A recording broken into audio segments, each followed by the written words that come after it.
सो आज जो खबर है इलेक्शन कमीशन का फैसला, ये सुन्नी इत्तेहाद को मखसूस नशिस्तें देने से इनकार किया गया है इलेक्शन कमीशन की तरफ से। तो ये भी तो एक इल्ज़ाम लगता रहेगा कि मुखालिफ टेक्निकल ग्राउंड्स के ऊपर हर जगह दीवार से लगाया जा रहा है। अब उनको मखसूस नशिस्तें भी नहीं मिल रही जो आप लोगों में बांटी जाएंगी। तो आप नहीं समझते कि एथिकल ग्राउंड्स के ऊपर बहुत सारे सवालात होंगे शहबाज साहब की हुकूमत के ऊपर?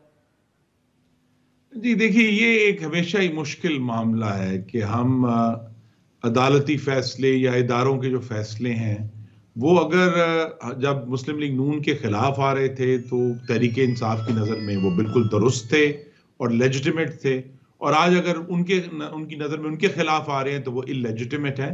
लेजिटिमेसी का इशू नहीं है, बड़ा साफ और सीधी बात है। और आई थिंक सबसे जो ग्रोस नंबर्स हैं 8 फरवरी के इलेक्शन के कि 30% वोटरों ने तहरीक इंसाफ या जो आज़ाद उम्मीदवार थे उनको वोट दिया है। इसका मतलब यह है कि 70% वोटरों ने उनके खिलाफ वोट दिया है। तो क्या वो 30% ही लेजिटिमेट है और वो 70% लेजिटिमेट नहीं है? वो लेजिटिमेट है, और उस 70% की नुमाइंदगी शहबाज शरीफ कर रहे हैं। उन्होंने उन 70% वोटों के नुमाइंदे की हैसियत से आज हलफ उठाया है। तो हमारी ये तवक्को है कि ये जो लेजिटिमेसी का इशू है ये इंशाल्लाह हम परफॉर्मेंस से इसका जवाब देंगे, और परफॉर्मेंस के जरिए कौम पर यह वाजे करेंगे कि मुस्लिम लीग नून ही जिसने 2013 में भी कौम को मुश्किल से निकाला था, अब दोबारा इंशाल्लाह निकालेंगे।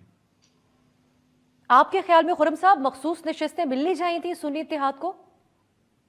जी, मैं समझता हूं कि मिलनी चाहिए थी, लेकिन इलेक्शन कमीशन का फैसला कानून के तौर से बिल्कुल दुरुस्त है।